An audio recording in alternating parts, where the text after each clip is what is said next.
Good evening student. जैसा कि आज रिपब्लिक डे था, तो आप सभी को रिपब्लिक डे की हार्दिक शुभकामनाएं। और आप लोगों की जो एग्जाम है 4 को होने वाली है, 4 से शुरू है। उसमें आपको जो क्वेश्चन इंग्लिश का 100 नंबर पढ़ना है, उसमें बहुत ही इंपॉर्टेंट समरी है, sweetest love have do not गो, जिसको आप याद करें, अपने उत्तर पुस्तिका में इसको बार बार लिखें और इसको याद करें।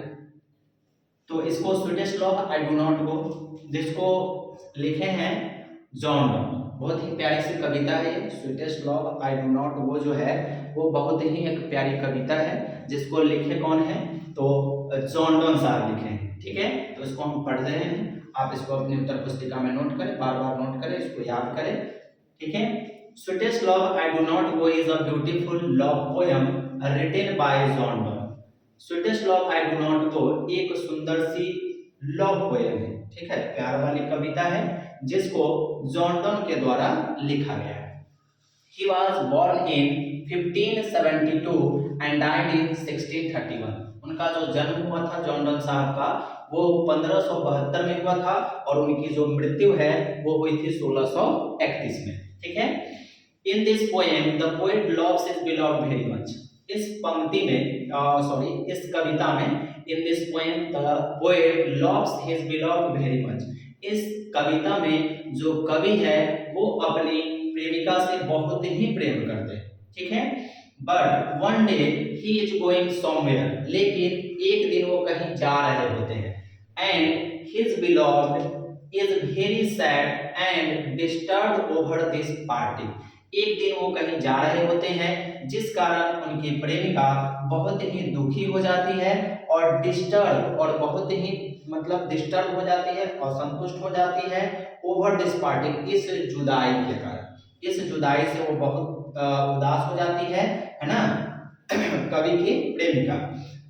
he ensure her, तो कवि उसको विश्वास दिलाते हैं, he ensure her यानी कि उनको विश्वास दिलाते हैं, that he will return soon, कि वो वापस आएंगे, बहुत जल्द वापस आएंगे, just as the sun comes back every morning, की जिस तरह से सूर्य जो है प्रत्येक सुबह में, यानी सूर्य जो है प्रत्येक सुबह में जिस तरह से वापस आता है, उसी तरह से कवि भी वापस बहुत जल्द आएंगे, ऐसा विश्वास वो अपनी प्रेमिका को दिलाते हैं।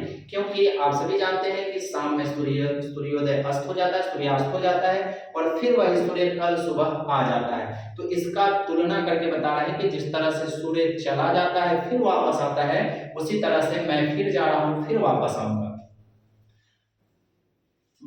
सो डोंट शेड टीयर्स, इसलिए आंसू मत बहाओ, डोंट शेड टीयर्स, आंसू मत बहाओ, these tears will make his weak and waste his life, कि उनके आंसू, दीज टीयर्स यानी ये आंसू जो है उन्हें कमजोर बनाते हैं, एंड वेस्ट हिज लाइफ, और उनके जीवन को तबाह कर देते हैं, बर्बाद कर देते हैं।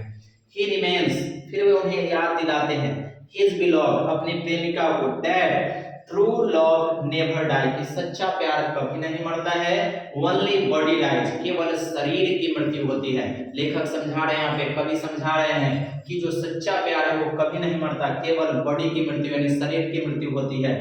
The soul remains immortal and true love dwells in the soul of lovers, कह रहे हैं द सोल रिमेन्स इमोर्टल, कि आत्मा जो है वो अमर है, आत्मा की मृत्यु नहीं होती है, बल्कि शरीर की मृत्यु होती है। And true lovers dwells in the soul of lovers, कि जो सच्चे प्रेमी होते हैं वो एक दूसरे के आत्मा में बसते हैं, हृदय में बसते हैं। इसलिए कवि कह रहे हैं कि केवल शरीर की मृत्यु होती है और सच्चे प्रेम करने वाले की आत्माएं हमेशा अमर रहती है। So even death can't take his love away from her, इस तरह से कवि कहते हैं कि मृत्यु भी उनके प्यार को उनसे अलग नहीं कर सकती है। Thus the poet expresses his divine love for his beloved, इस तरह से कवि अपने पवित्र प्यार को अपनी प्रेमिका के प्रति व्यक्त करते हैं, एंड से, और कहते हैं that love is immortal, कि प्रेम जो है वो अमर है।